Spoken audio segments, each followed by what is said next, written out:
ঢাকা ইন্ডাস্ট্রির বর্তমান সময়ের আলোচিত অভিনেত্রীদের মধ্যে অন্যতম রয়েছে পরীমণি। ফলে বলাই বাহুল্য যে বর্তমান সময়ে এই সুন্দরীতম তারকার হাতে রয়েছে একাধিক চলচ্চিত্রের কাজ। কিন্তু দুঃখের বিষয় এই যে প্রায় অনেকটা দিন তার নতুন কোনো চলচ্চিত্র মুক্তি পাচ্ছে না সিনেমা হলে।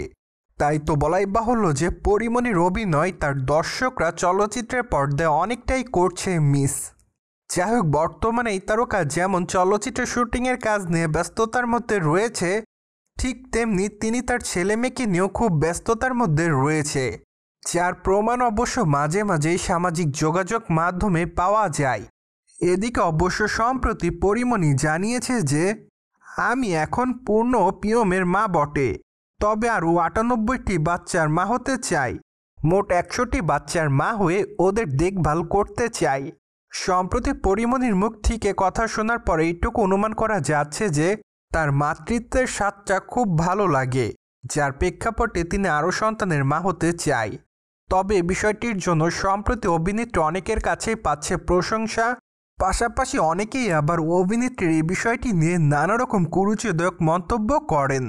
যাই হোক, পরীমণি অবশ্য কোনো সময় তার হেটার্সদের সেভাবে পাত্তা দেয়নি। তাই তো বলাই বাহুল্য যে অভিনেত্রী তার ইচ্ছা মতো থাকেন সব সময়।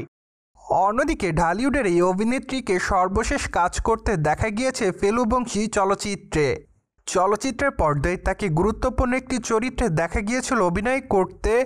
তাছাড়া চলচ্চিত্রটি মূলত কলকাতা বাংলা চলচ্চিত্র ছিল, যার প্রেক্ষাপটে বলাই বাহুল্য যে ফেলুবংশী চলচ্চিত্রের মাধ্যমে ঢাকা ইন্ডাস্ট্রির অভিনেত্রী পরীমণির কলকাতা বাংলা চলচ্চিত্রতে হয়েছে ডেবিউ।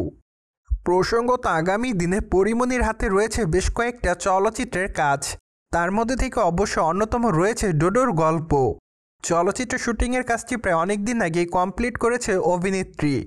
তাই তো বলাই বাহুল্য যে বর্তমানে চলচ্চিত্রটি রয়েছে মুক্তির অপেক্ষাতে।